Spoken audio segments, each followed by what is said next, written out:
আসসালামু আলাইকুম। আজকে একটা রেসিপি নিয়ে আসছি, ডাটা চিংড়া মাছ এবং কাঁঠালের বিচি দিয়ে রান্না। যে আমি এখন কড়াইতে তেল দিয়ে দিব। এটা সরিষার তেল, আপনারা সয়াবিন তেল দিতে পারেন। এই যে আমি চিংড়া মাছ দিয়ে দিয়েছি।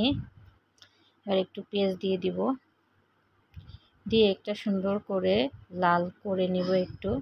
নিয়ে এই যে মশলাটা দিয়ে দিছি, এখানে সব মশলাই আছে, হলুদ, মরিচ, জিরা, রসুন, পেঁয়াজ সব একসাথে মিক্স করা আছে।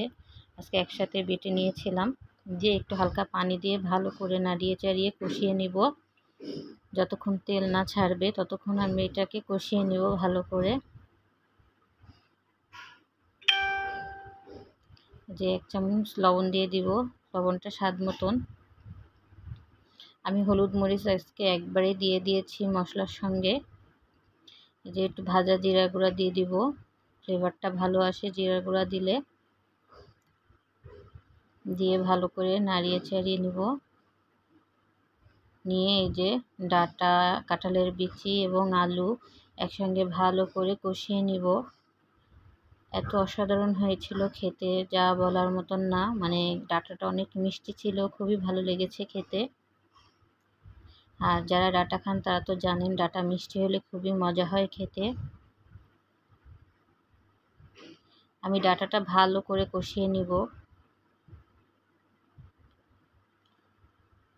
এবার আমি ঝোল দিয়ে দেব। আসলে কষানোর পরেও নির্ভর করে তরকারির টেস্টটা কেমন হবে।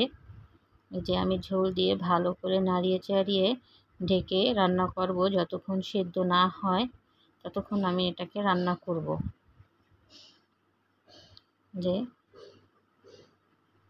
আমার তরকারিটা দেখেন, এই যে সব কিন্তু খুব তাড়াতাড়ি সেদ্ধ হয়ে গেছে। তাও আমি মনে করলাম যে আর একটু রাখবো। যে এইটা কাঁঠালের বিচিটা, আমি কাঁঠালের বিচিটা একদমই ছিলে নিয়েছি, ঘষে নেই নাই, ছিলে নিয়েছি, সময় ছিল না তাই। আর অল্প দিয়েছি। এই যে আমার এখনও হালকা হালকা একটু বাকি আছে, তাই ভাবলাম যে আরও একটু রাখবো। অসাধারণ লাগতেছে, খাবার খেতে এত মজা হয়েছে যা বলার মতন না। এভাবে একদিন ট্রাই করতে পারেন রান্না। এই যে ফাইনালি আমার হয়ে গেছে আমার রেসিপি, ডাটা কাঁঠালের বিচি চিংড়া মাছ। খুবই মজা হয় খেতে। এই যে আমার ভিডিওটি ভালো লাগলে অবশ্যই লাইক, কমেন্ট, শেয়ার করে আমার সাথে থাকবেন। এই যে আমি একটু জিরার গুঁড়া দিয়ে দিব লাস্টে নামানোর আগে। কেমন হলো দেখতে অবশ্যই জানাবেন। অবশ্যই একটু শেয়ার করে আমার পাশে থাকবেন। আল্লাহ হাফেজ।